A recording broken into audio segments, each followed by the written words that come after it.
Warning, this podcast contains heavy spoilers for not just one movie, but entire franchises. We highly recommend going and watching these movies before listening to us as a companion piece that stitches all the timelines into one creepy, crime-ridden story. There will be no more spoiler warnings. We do not break character. After this, there is no turning back. You've been warned. Hit the music. You are talking about the nonsensical ravings of a lunatic mind. It's alive! It's alive! It's alive!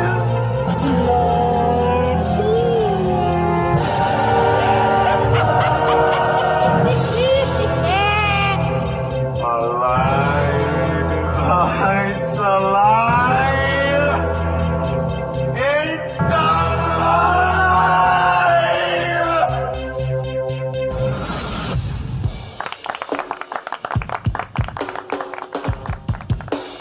If you're looking for a quiet, remote family getaway, look no further than the newly renovated Overlook Hotel.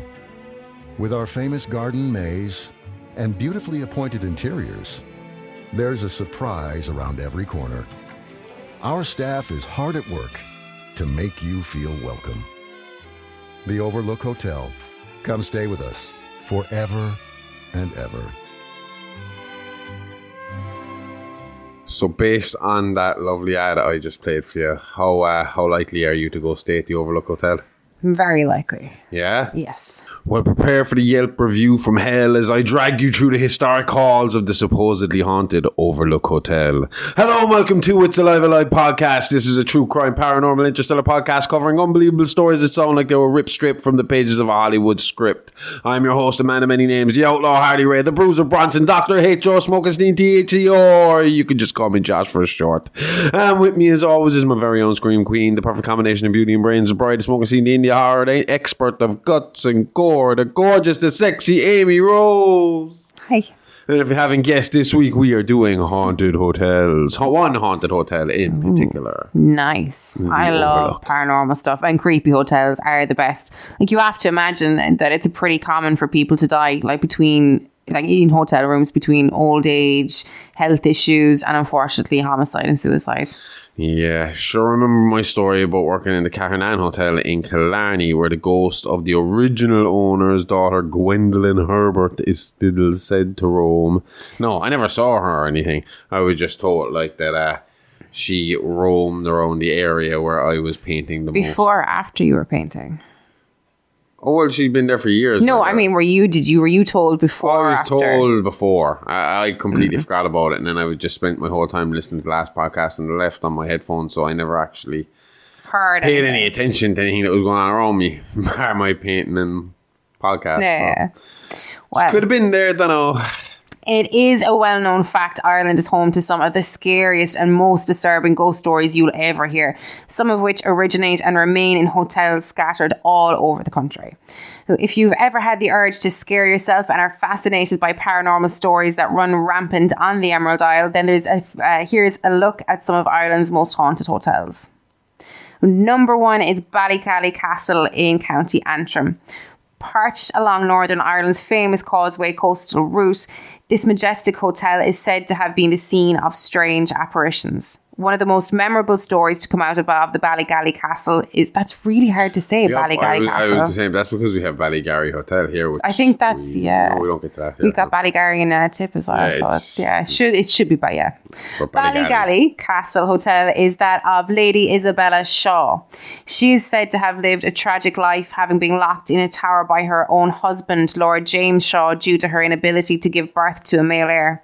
Isabella is said to have fallen to her death on the rocks below her window after she slipped trying to escape her prison. She is said to roam the hallways in search of her baby daughter. Visitors and staff at the Ballygally Castle Hotel have reported strange phenomena such as unexplained noises, doors opening and closing by themselves, and unusual sensations. You have to admit, as a people, we have come a long way. I mean, when you look at the fact that this guy was like, you are not giving me a son, I am locking you up, you are imprisoned. But is it not the sperm that decides whether it's going to be fucking male or female anyway? So it's the man, it's the male genetics. There was just women sitting there like after sex with their doing all those stupid things you hear, like those old-timey things, like if you keep your legs up in the air and all that kind of shit. I think they're like doing that and like fingers crossed in their head. They just be a boy, be a boy, be a boy, be a boy, be a boy, be a boy, be a boy, be a boy. Absolutely. Yeah, especially if you were like nobility, like coming out, it would just be a boy, be a boy, be a boy, be a boy, be a boy, be a boy. But imagine that must be awful, that disappointment. It's that you're like, oh shit. Number 2 then is Cabra Castle in County Cavan. Cabra Castle is undoubtedly one of Ireland's most haunted hotels. The chateau, now converted into a 4-star hotel, has been the scene of numerous ghostly apparitions in the past. And it has to be said, whether you're a skeptic or a believer, the place is charged with a strange atmosphere. Tragic events and local legends that have persisted through the generations are just some of the reasons why Cabra Castle might be haunted. One of the most intriguing stories surrounding Cabra Castle goes back centuries. The story that a former castle servant named Sarah had a secret love affair with the owner's son. When the family discovered this... When the family discovered the relationship, their anger was so intense that they ordered Sarah's execution. According to legend, she was taken from her room in the middle of the night and led to a forest where she was thrown off a bridge. The tragedy of this story, marked by the violent death of Sarah and her unborn child, has left a dark imprint and potentially residual energy. That's a really hard word to say as well. My mouth tonight. Residual energy on the castle walls. Over the years, visitors to Cabra Castle have reported hearing strange noises, babies crying, and even heart-rending screams at night. These testimonials have reinforced the belief that Sarah's tormented soul continues to haunt the places where she met such a tragic end. What's more, Cabra Castle is imbued with a romantic Gothic atmosphere with its imposing towers, dark corridors, and winding staircases. The visual ambience adds to the perception that the chateau is a place where the veil between the world of the living and that of the spirits is particularly thin. Visitors are often captivated by the castle's mournful beauty, but this unique aesthetic can also contribute to tales of paranormal phenomena. Now, this list is very good with its ghost stories. It is. But I'm starting to see the fact that they snuck a little lad in there for each of these hotels as they go along. I feel like I'm plugging hotels, Josh. I have visions of me doing those like silly like infomercials, and it's just the woman in the corner with the like the hotel zooming in and out. But the ghost stories are good. Yeah. Number 3 on the list is Markery Castle in County Sligo. Where did you get this list? Wow. Google. Markery Castle in Ireland is said to be haunted by the ghost of a little girl. Known as Pippa, the young girl would make regular appearances at the hotel. Staff members and visitors have told stories explaining that the girl would have fun locking people in their rooms. She'd play mischievous tricks on them, laughing out loud throughout the corridor and rooms of the castle. Reports of strange noises, inexplicable sensations, and fleeting apparitions contribute to the idea that the castle is inhabited by invisible presences. The picturesque setting of Markery Castle, with its vast grounds and historic buildings, adds to the mysterious atmosphere that surrounds it.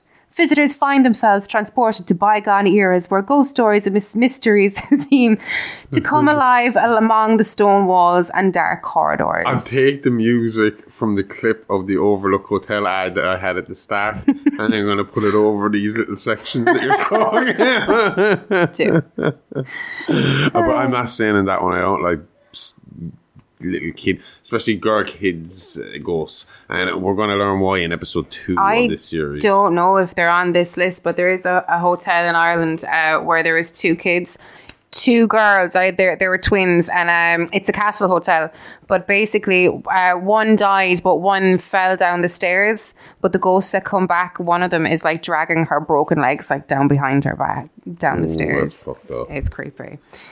Number 4 on this list is Wilton Castle in County Wexford. Wilton Castle in Ireland is a building full of stories and spooky apparitions. Set in picturesque surroundings, this historic castle is said to be haunted by a figure known as Harry Alcock. His ghost, who died in the 19th century, is said to be seen regularly in the Wilton Castle area.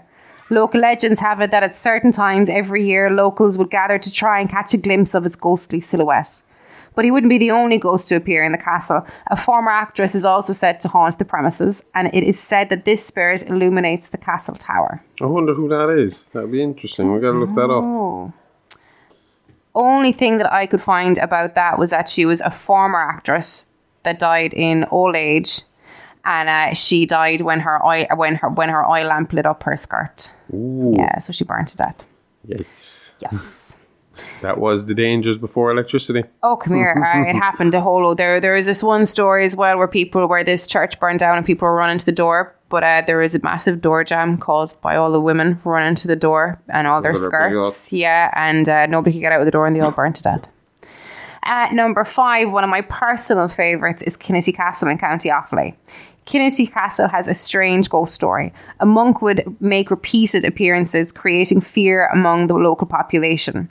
This mysterious figure has been observed in physical form interacting with castle staff and visitors. These enigmatic encounters have reinforced the belief that spirits from the past linger within the walls of this hotel. In addition to the ghost monk, 2 specific rooms at Kinnetty Castle, the Geraldine Room and the Elizabeth Room, have acquired a reputation for paranormal apparitions.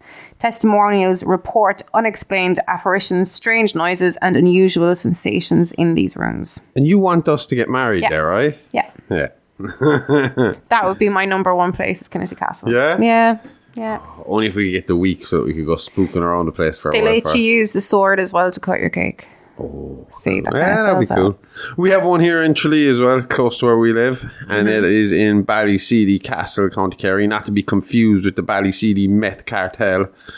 The mystery and magic that surround Ballyseedy's castle have fueled many theories and speculations in the past, right up to present day. The ancestral castle, now converted into a hotel, is a fabulous place with its imposing towers and dramatic stories.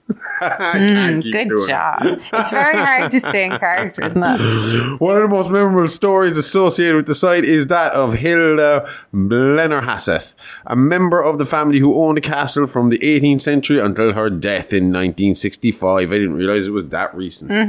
It is said that Hilda's spirit still wanders the castle corridors and grand staircases, perpetuating the presence of her past and heritage. Visitors and staff at Ballyseedy Castle have reported strange sensations and unusual experiences.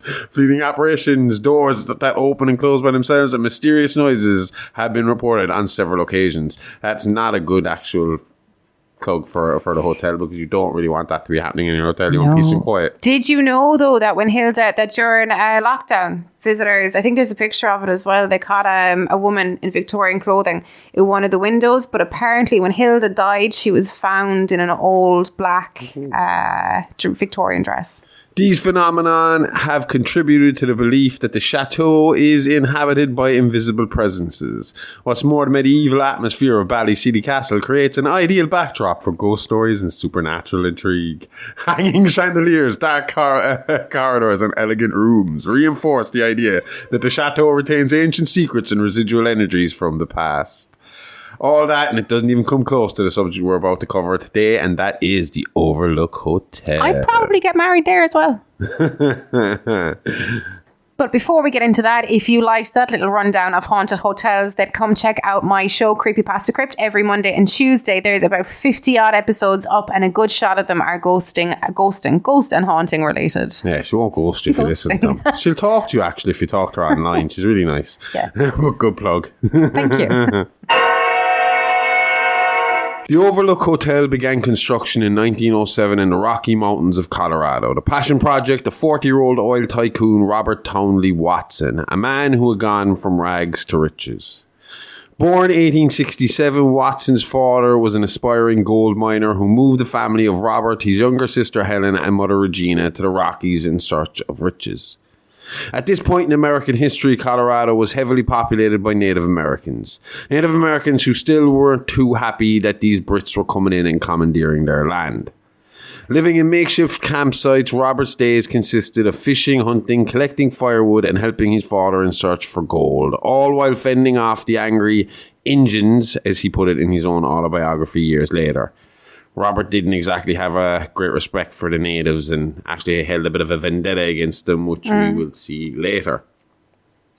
He was 8 when they moved and begun the search for Colorado gold. They spent 10 years at it with little to no success. Yeah, they'd find the odd tiny nugget, but enough to pay for some supplies and keep the family motivated, but never the big one. Well, not until 1885 anyway. According to Robert, he and his father had been getting close. They could feel it. Then one hot July day, they did it. They struck gold. What do you mean struck gold? I thought that you used like a sieve, like a pan, to search rivers. What, like you would put it in and And shake it around a bit. Yeah, like a sieve. Like. They were searching for gold in the river, but Robert, getting frustrated with the day's events, it had been another dud of a day, one of many that they had been having, picked up a pickaxe that he had leaning against a tree and drove it into the ground in anger, and out it came. Black gold. So they struck oil? Yep, sure did. But what should have been a day of celebration for the Watsons soon became tragedy. Bill Watson sent his son to alert the family and relevant officials so that he could stake his claim. Meanwhile, he would stay behind and guard their newly found nest egg. Unfortunately, upon his return with his mother's sister and family solicitor... Why do they have a family solicitor? I thought they were broke living in a campsite. Well, this had been 10 years. They had upgraded to a shack now, and there were no members of the small Colorado community. Okay. Anyway, upon their return, they found the body of Bill drowned in oil and scalped. It didn't take long for Robert to round up a posse of men with his new fortune as motivation. The men knew they would be well compensated.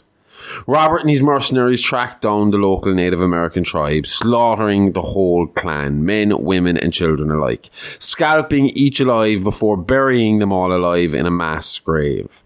Archaeologists eventually dug up the remains for examination, in which 30 men, 28 women and 13 children were all found to have been bound and gagged before burial. The site of this massacre and mass grave would later become the site of Robert Watson's masterpiece, the Overlook Hotel. Now, when I say Watson had a vendetta against the natives, I mean it. This massacre on the Overlook site was just the beginning of what I can only describe as the native genocide of the Rocky Mountains. As I said already, this area of America was still heavily populated with Native Americans. Natives who wanted revenge against Watson and were more than pissed off that he disrespected their dead by building a hotel over their bodies for the very people that were responsible for destroying their land.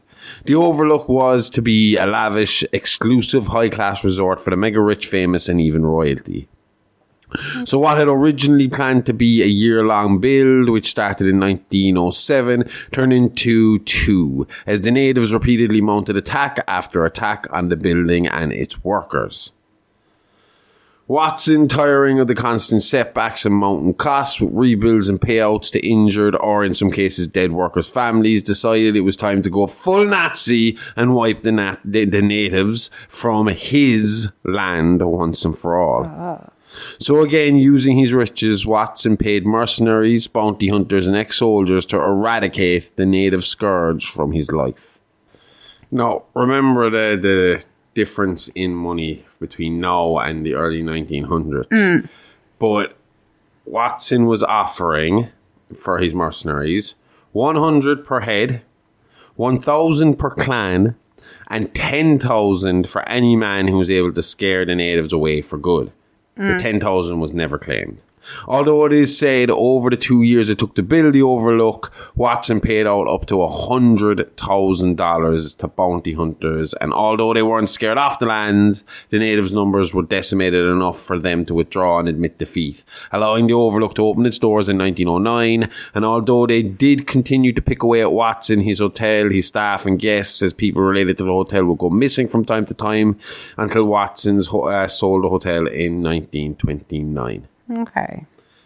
In the 20 years Watson owned the hotel, it was a hotspot for celebrities, socialites, and on a few occasions, even royalty. Regular guests included Henry Ford and his family, Jean Harlow, as well as Clark Gable and Carol Lombard. Carol Lombard.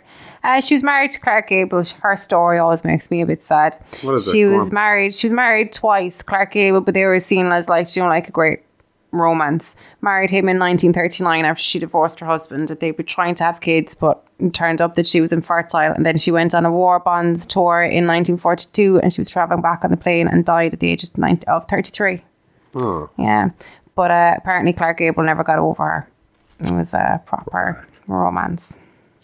Anyway, as I was saying before Aimee depressed us all. Sorry. Like you're not about to depress us. No, it was a nice little story. It's not a nice little story. It's a terrible story, but it's Interesting story. As I was saying, it was a perfect getaway for the super rich and famous who were sick of the adoring fans and constant hounding for autographs and pictures. Would they get pictures at that time? I don't know. I mean, I presume you'd want to have a bit of money yourself to be able to have a camera that you could walk around with back then. I mean, I just added the pictures in there. I write the script for this stuff, so I mean, it was like autographed pictures what you'd be avoiding. But like, do they have photographs back then? So probably just autographs. But I don't know. I don't know. I wasn't around back then. Even though I have seen some photographs online of people claiming that they're old photographs of people holding iPhones and stuff like that in like the 30s and 40s and stuff like that. Yeah. These days can't believe any of that anything. shit. We got fucking AI they can make anything we want now, so. Yeah, but I mean, that white rectangle could be anything. Oh, I know that. Do you know but I'm just saying I could go on an AI app right now and say put iPhone in man from 50s hand and I would get a picture of a man dressed like he is from the 50s holding an iPhone. That's You know what I'm true. saying? It's not that hard anymore. No. Anyway, although the outside world, the Overlook Hotel looked to be a thriving exclusive resort for only the world's elite, Watson was suffering as the hotel hemorrhaged money.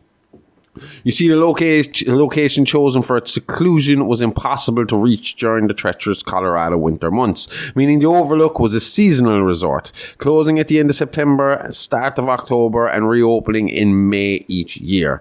This gave Watson 5 to 6 months to squeeze every penny he could from his popular residents. So surely he was cleaning up on the celebrities every year. Yeah, but the Overlook cost a fortune to maintain. The place took a battering over the winter and needed a shit ton of repairs every year. The roof alone was replaced 5 times during Watson's tenure. That would piss me off. Oh, me too. Shit, time for new roof. The final nail in the coffin for Watson and the Overlook happened in March 1929 when the stock market crashed, decimating Watson's wealth and forcing him to sell his beloved Overlook to a group of investors at a loss. The hotel went on to change hands many times from 1929 to 1940, each new owner with a dream to restore the hotel to its former glory. But unfortunately, the place seemed cursed, and each new owner only lasted a few months before putting the Overlook back on the market. With declining interest came declining maintenance, and as the months became years, the Overlook looked destined to fade into history, a ghostly structure stuck in the middle of the Rocky Mountains. That was until a man by the name of Horace Derwent got his hands on it, with grand plans to not just restore the Overlook to Watson's original glory, but to improve on it and make it the most exclusive, lavish hotel in history, where the elite could come to live out their deepest and darkest sexual desires. Giggity.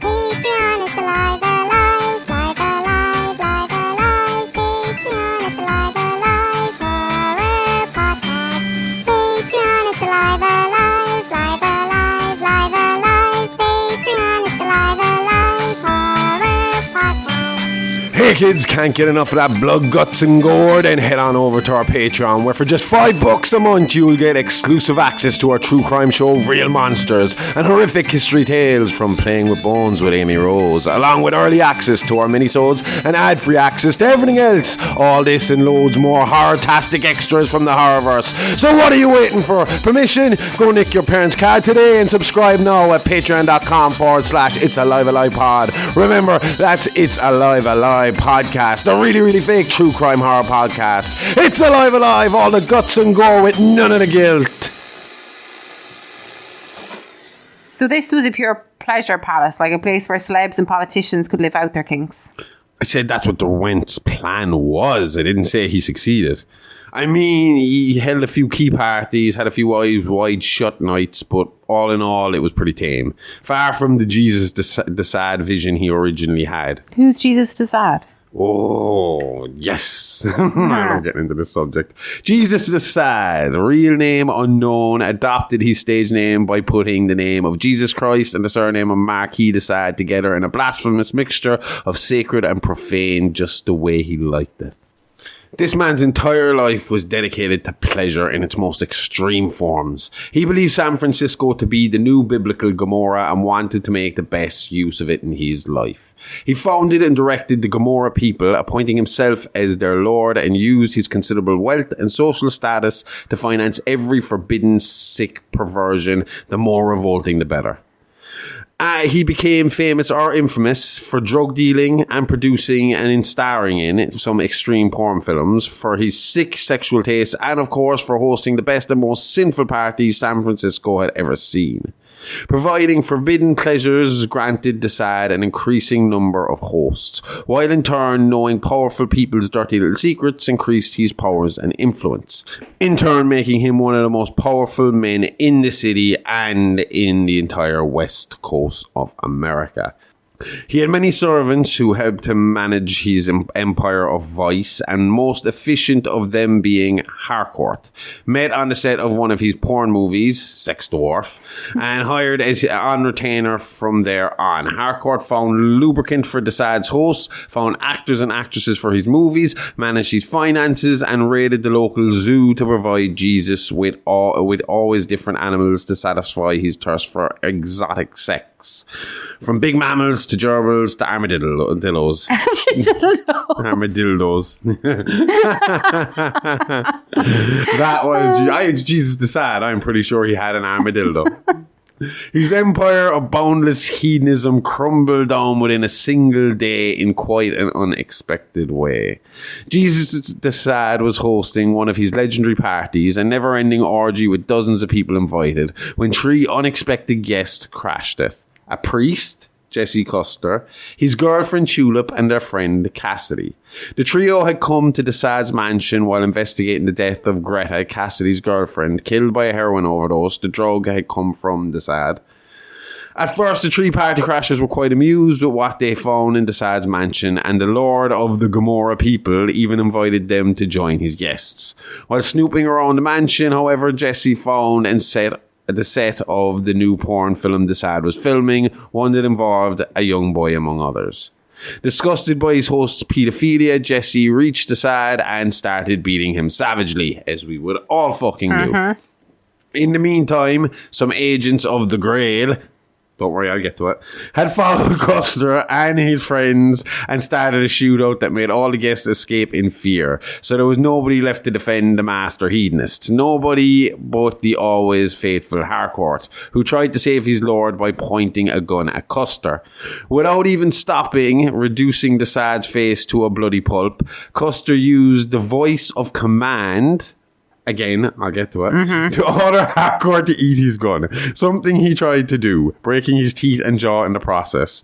Desaad was left alive, but definitely not well. Custer compelled a porn actress to denounce everything that went on in the house to the police, having the Lord of Gomorrah people arrested and went to jail for a while.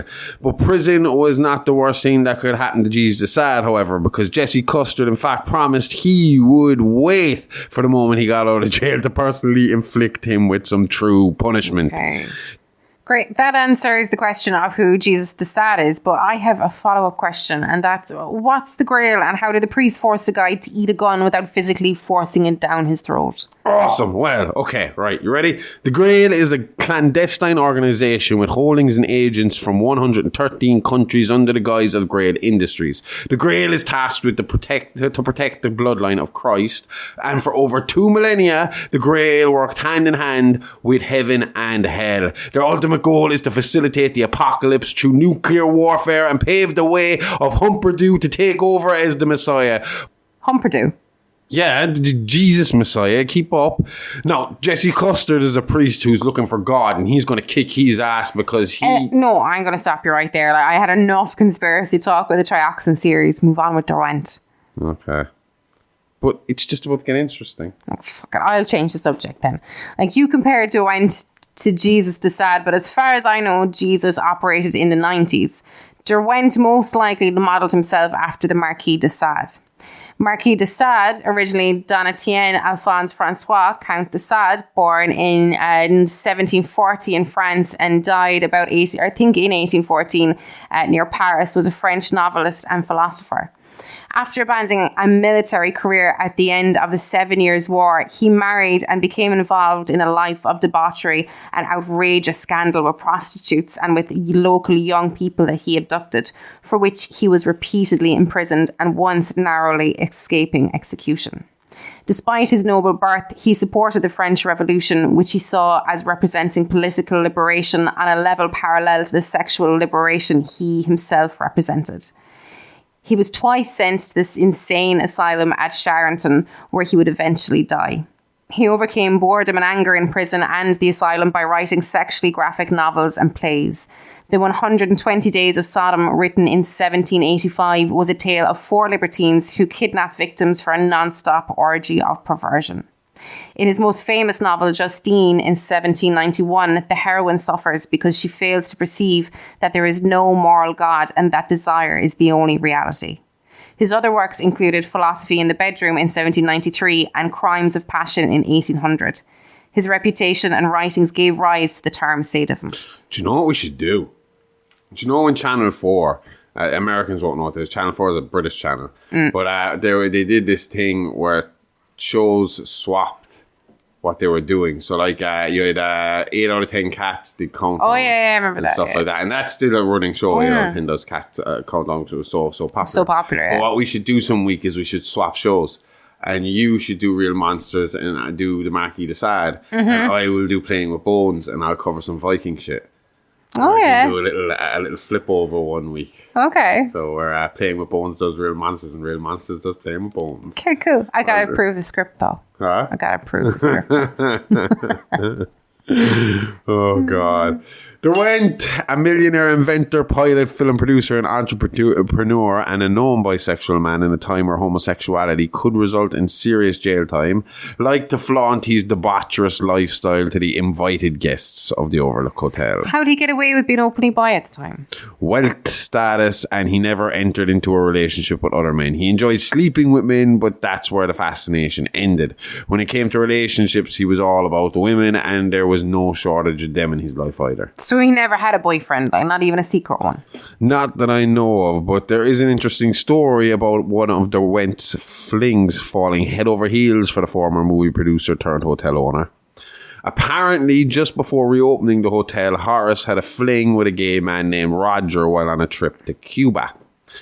Like most holiday romances, for Horace, the relationship ended at the end of the weekend. But for Roger, the weekend meant a whole lot more. Becoming infatuated by the charismatic millionaire, Roger dropped everything in his life and moved to Colorado to show Horace his dedication to him and in hopes of changing his no-gay dating policy. But the man he met in Colorado was a vast contrast to the one he had spent time with in Cuba. Like Danny and Sandy in Greece? Similar. Okay. The once tender and romantic lover from Cuba was now cold and abusive towards his persistent admirer, essentially showing his dominance to his elite guests as he humiliated Roger in their presence. Horace held so much power over Roger that he only agreed to let Roger stay at the Overlook if he dressed and acted, and I quote, as a doggy. For months, Roger paraded around the Overlook dressed as a dog, staying in character at all times out of fear that if he disobeyed his master, he would be exiled and sent away from the man he adored so much. How long did this go on for? Apparently, Roger died under suspicious circumstances sometime in the late 40s. Official cause of death is he choked to death on some food, but rumour has it that while performing oral sex on Derwent held him by a dog choker leash. The closer he came to climax, the more he tightened the leash. By the time the deed was done, Roger was dead on the floor of room 217. Never investigated. Not a thing. It was hidden so deep that I can't even find a last name for Roger to this day. In his attempt to design the greatest hotel in the world, Went spent in and around $3 million on hotel renovations. That would be about $35 million in today's money.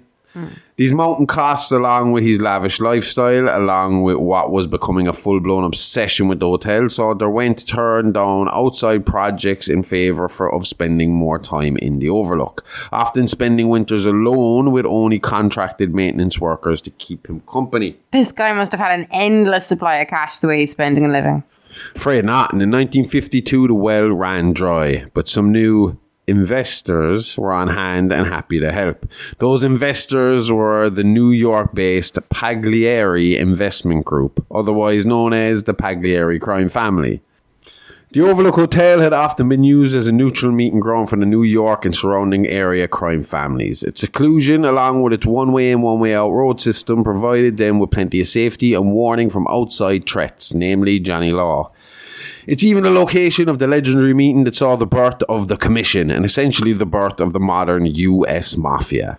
The Commission is the governing body of the American Mafia, formed in 1931 by Charles Lucky Luciano following the Castellamarese War. The Commission replaced the title of Capo di Tutti I Capi, meaning the boss of all bosses, held by Salvatore Maranzano before his murder, with a ruling committee that consists of the bosses of the 5 families of the New York City Mafia, as well as the bosses of the Chicago outfit and, at various times, the leaders of smaller families such as Buffalo, Philadelphia, Detroit, and others. The purpose of the commission was to oversee all mafia activities in the United States and serve to mediate conflicts amongst families, essentially running their crime gangs like any other high-functioning business, the very definition of organized crime.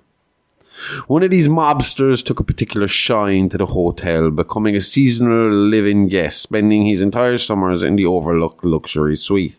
This was Pagliari crime family underboss Vittorio Gianelli.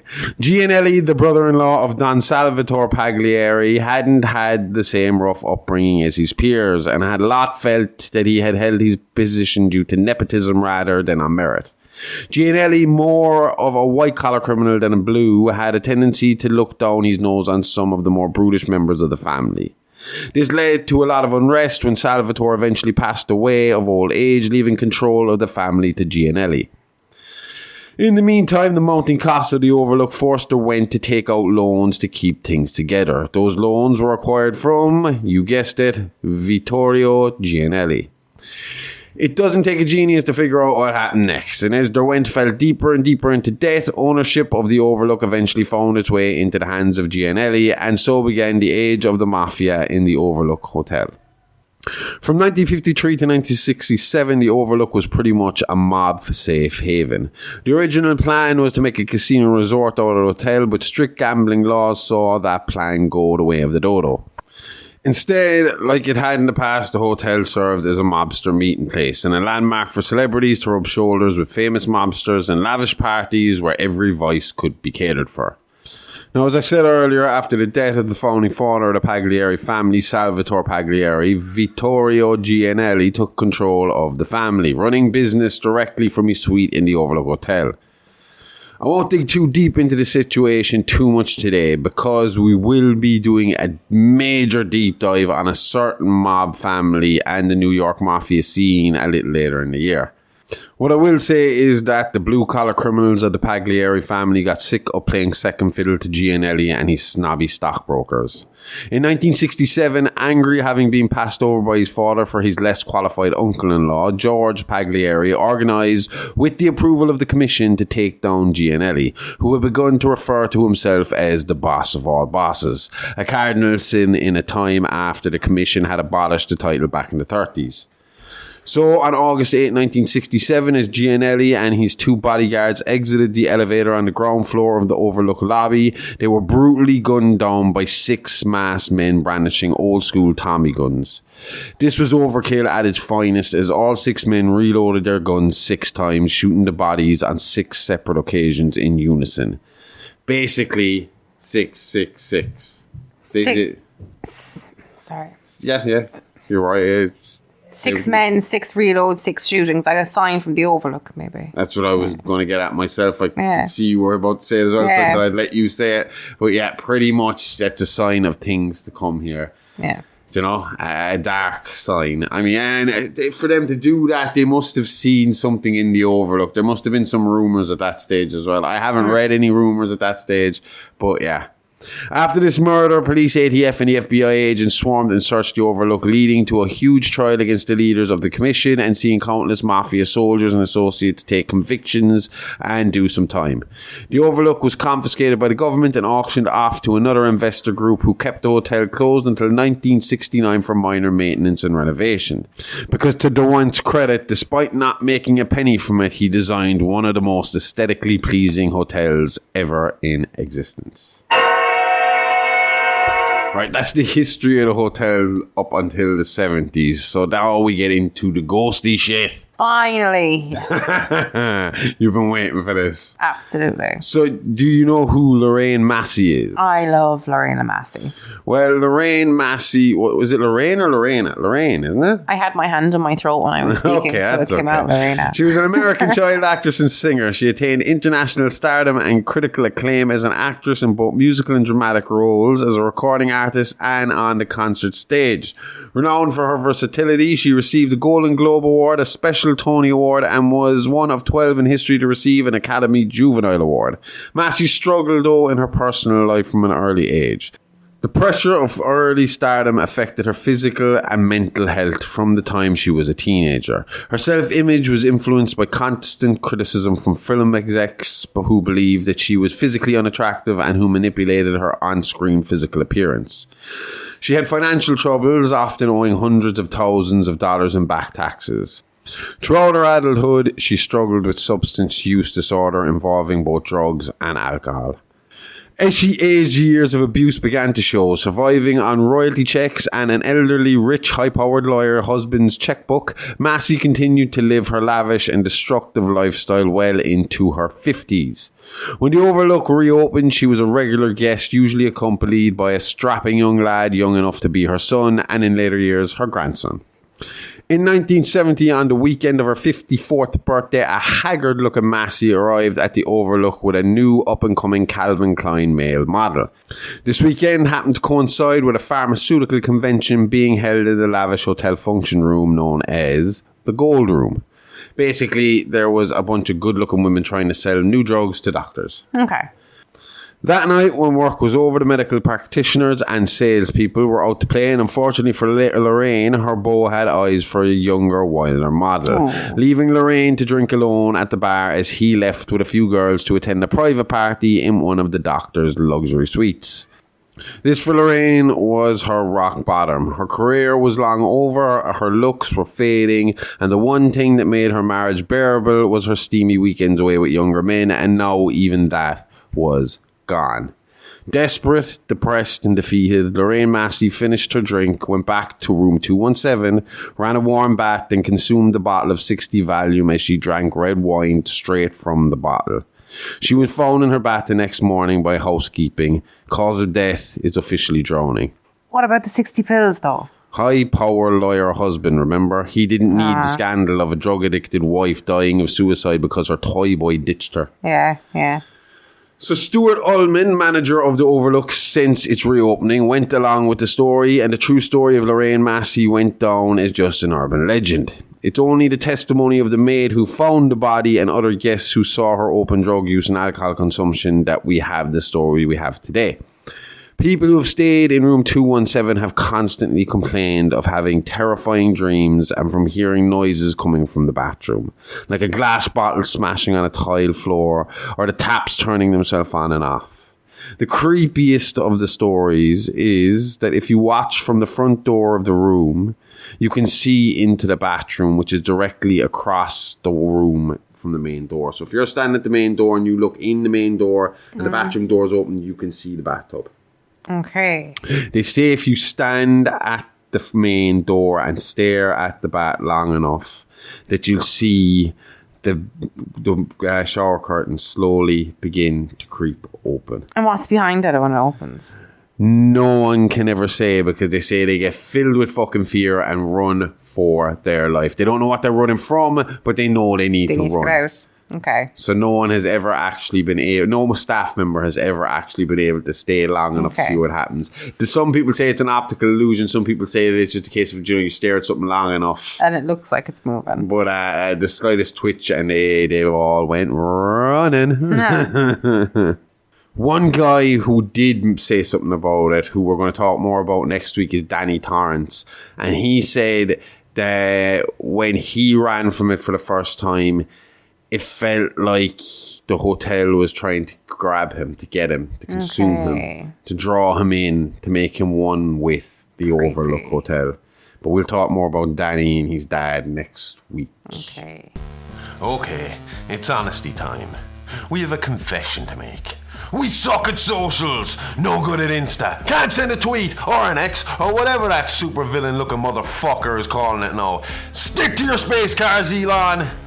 But we know you want to chat, you want to be kept updated, you want to be alive all the goddamn time. So we're getting down from the antisocial soapbox and giving this a try. So come chat to us on Insta and Twitter at AliveAlivePod, or hit us up by email at itsalivealivepod@gmail.com. We want to hear from you. Tell us what you like, what you don't like. This is a project. It's still a work in progress, and we just want to give you more what you like and less of what you can't stand. So give us a like, give us a follow. We'll always hit you back, and we'll always try to reply to everyone. So come say hi. We don't bite. Well, at least Aimee doesn't. And she keeps me well fed, so you got nothing to worry about. Now, back to the show. So we just kind of alluded to who we'll be talking about next week, and they were the caretakers of the Overlook in 77, I believe. I don't have that number directly in front of me. But before we get into that, we're going to talk about another caretaker of the Overlook Hotel. Because it seems to be a cursed role. And this man is called Delbert Grady. And he's going to be our last story of today before we get into the Torrances next week. So little is known of Delbert Grady's early life, just that he grew up in London and came from a family of high-end servants, a trade he also followed into once reaching working age. Actually, call back to an earlier episode, Delbert Grady worked for Frank Saville. Do you remember him? From the Von Strum Revenge Massacre. Yeah. We covered it in episode 26. Grady, a lifelong alcoholic, eventually lost his job and immigrated to the States, but not before meeting and marrying Shelley King, a maid of the Savilles who quit when Delbert was left go. Why did she go if he was a raging alcoholic? At this point, he was a functioning alcoholic, and he was the life of the party. He could be very charismatic, so it was disguisable. It was kind of, I think it was Frank Saville just kind of saw through the fucking haze of it eventually. And let him go. He had high standards, as we remember from our Von Sturm series. But once in America, away from the comforts of home and the support of family, the pressure of no work and the drinking began to show on Delbert, who began to regularly beat his wife. It wasn't until Shelley fell pregnant with twins that Delbert made any attempt to clean up his act, refusing to give up but cutting back on his drinking and putting back on the mask of the elegant gentleman's servant. It was with this image that he landed the job in the Overlook Hotel, as he impressed Don Gianelli and his love of the finer things and way of life. I mean, despite his faults, Grady was a very good butler. Grady worked primarily as a caretaker, but his civilized manner, etiquette and training meant he was regularly called on to act as a waiter at elegant parties or a personal caretaker to some of the more elite guests. But during the winter, it was just Grady, his family, and Grady's best friend, the Overlook bar manager Lloyd Sullivan. Sullivan had no family of his own, so each winter he and Grady would stay behind as caretakers, maintaining, repairing and preparing the hotel for the next summer season. The two were inseparable. Being an alcoholic, Grady spent most of his off time sitting at the Overlook bar, chatting about all sorts of everything with Lloyd.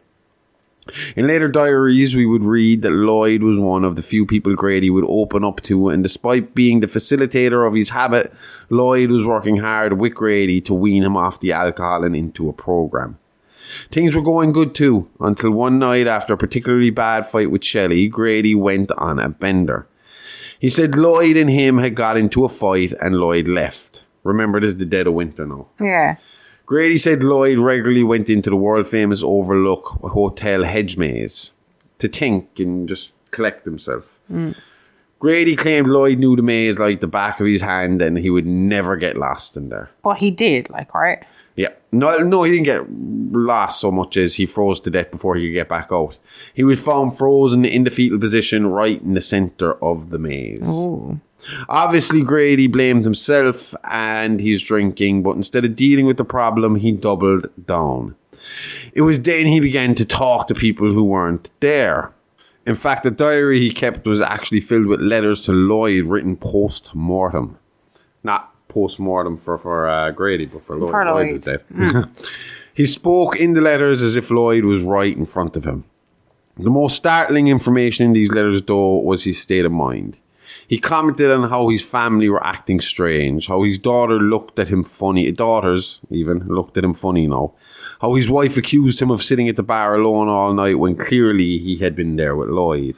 He said the hotel guests were getting annoyed by their behaviour and that it was time that he corrected them accordingly. How do you mean guests? I thought all this was happening in the off-season. It was. But he insisted the hotel was booked to capacity and he was receiving complaint after complaint in regards to his wife and the unruly twin girls. Okay. For months, Grady became more and more volatile and more abusive towards his wife. Punishments for even the smallest infractions came hard and swift when either of the girls stepped out of line as well. In a suicide note left by Grady, he claims it all came to a head on January 1st, 1975, when the twins Lisa and Louise tried to burn the hotel down by causing the old boiler in the basement to explode. Back then, one of Grady's jobs was to release the pressure valve on the boiler, releasing the pressure and preventing an explosion. Not the greatest of models, but Yeah. for its time. Yeah. The twins made sure to tighten the valve almost as soon as their father had left the boiler room and had been doing so for days, slowly building up the pressure on the ancient machine. When Grady figured out what had happened, he snapped. He wrote that the guests and Lloyd agreed with him and that this infraction deserved the most severest of punishments. With that, Grady took an axe and went to the family quarters, where he found his wife.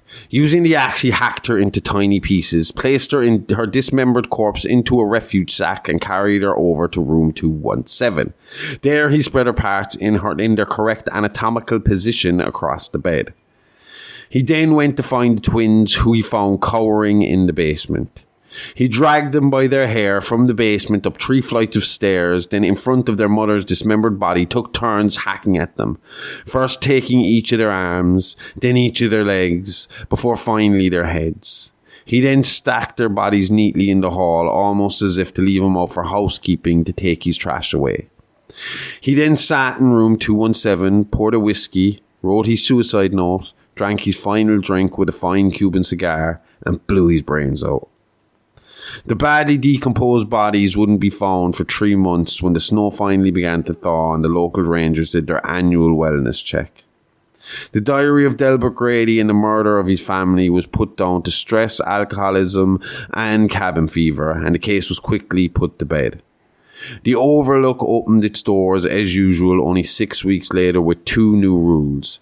No staff was to speak of Delbert Grady ever again, and no alcohol was to be left in the Overlook Hotel during the off-season, meaning all winter caretakers from this point on would do the job completely sober for the whole 6 months. The Overlook Hotel stayed in business until 1977 after the Torrance family incident would see it finally shut its doors for good and would stand as a ghostly shrine for 36 years until, like a prophecy fulfilled, the Overlook Hotel would burn to the ground after the old boiler was powered up again and put under enough pressure to cause an explosion. But we'll get into all that, the Torrance family, and much, much more next week on the Overlook Hotel Part 2. Until then, you know what to do. Follow us on socials at Alive Alive Pod and check out our Patreon at It's Alive Alive Pod for great shows like our true crime show Real Monsters and Amy's Great History podcast Play My Phones, along with classic episodes of Behind the Mask and early access to Creepy Crap Past the Crypt and Mini Monsters. I'm running out of breath here. All that, and you get ad-free access to our main show and the weekend update, all for just £5 a month, or dollars, or you whatever. That on Patreon at It's Alive Alive Pod.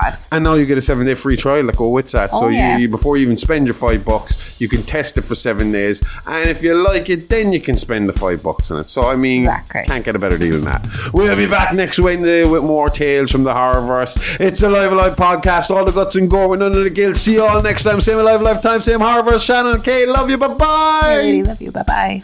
Whew.